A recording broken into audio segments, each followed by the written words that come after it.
One of the most disheartening things on planet Earth for me since incarnating in this life, and probably so many more, just because it's always been on my radar, it's very disheartening the fact that simply there is a known energy in the world that allows the innocent, that allows women to be harmed and nothing to be done about it.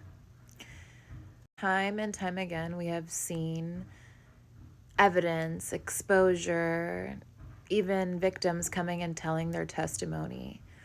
And these people that have committed extreme lengths of not just crime, but trauma to others, they have literally taken so much from others' bodies and souls.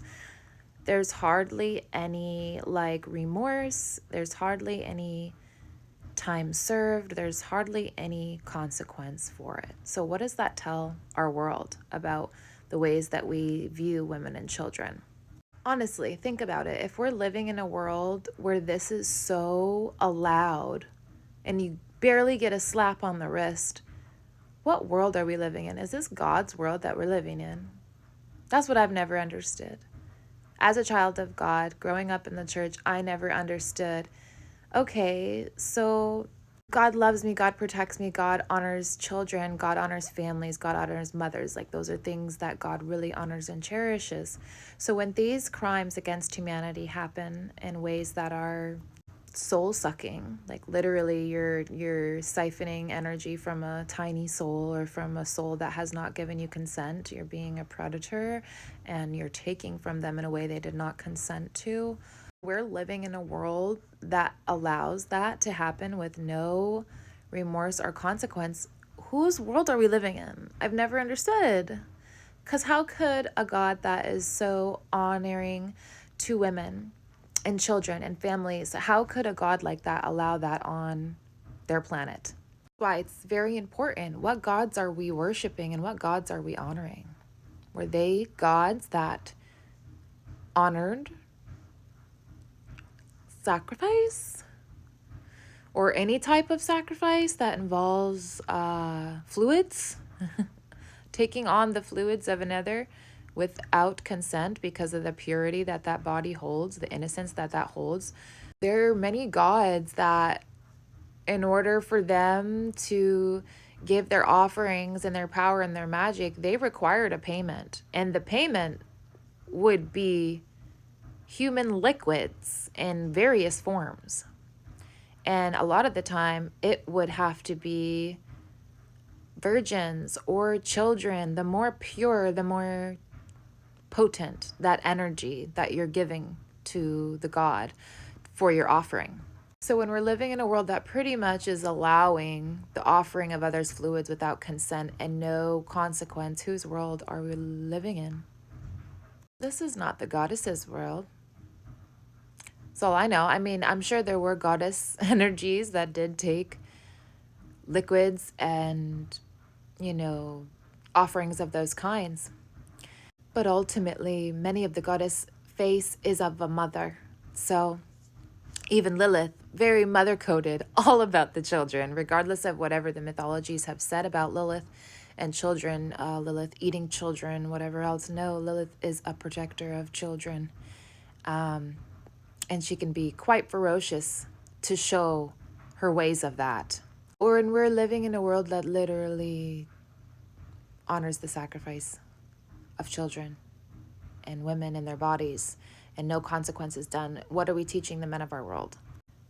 It's like saying, oh yeah, you can do this and not get in trouble for it. You'll get away with it because this is a different type of owned world. This is not the Most High's world. In the Most High's world, this would never be accepted. Let's be honest. The Most High requires no death payment. It just is. It's the Holy Christ. It's the Holy Light. Just is. And there's no, it's the absolute. There is no payment or no having to sacrifice of anything to gain anything. I feel like that's the old trap and karmic cycle that we're in right now collectively, is some people are still honoring old traditions that are actually harmful and requiring a sacrifice. We are not in the age of sacrifice. We have left the age of Pisces, folks. I know we're having a hard time getting to the age of Aquarius because that Pisces was very self-sacrificial. You know, Pisces says, oh, the more I sacrifice, the more holy I am. The more I sacrifice, the more God will praise me. The more I sacrifice myself and hurt myself. It's just a very, it's unevolved. It's unevolved. And we're moving out of that. I have to sacrifice this form of myself in order to be seen holy or to gain, spiritual insight or whatever. That's not the age that we're in. We're not in the age of sacrifice anymore. And I think some people that have gained off of the energy of sacrifice are really having a hard time letting those old patterns go because it's deeply ingrained within their system. But I will keep praying and wishing and envisioning a world that protects and honors women and family and children, and where this stuff is not existent anymore. I don't want the future generations should not have to see this, should not have to feel this, should not have to witness this. This is so old, so low.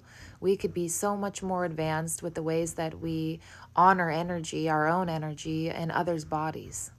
When we aren't honoring others' bodies, especially women and children, there is a major problem within lower consciousness on this planet.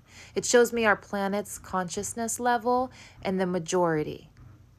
And that's sad, considering we're in 2025 and moving into the age of Aquarius.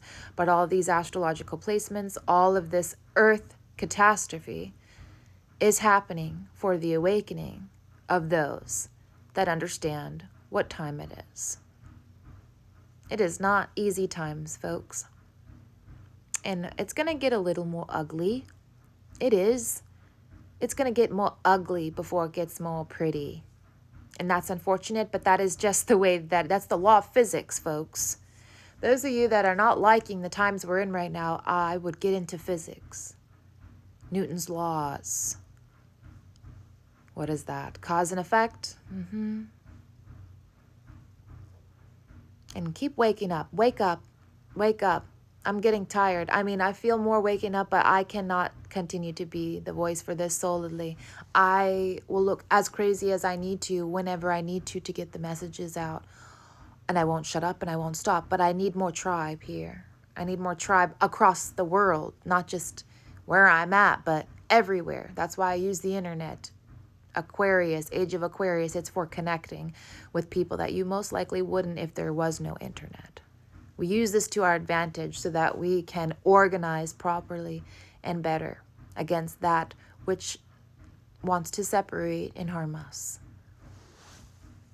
So much love, guys.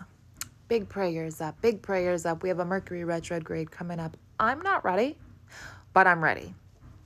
That's just my way. I'm not ready, but I'm ready. I'm always ready in a way. I can always be more ready, but, let's go.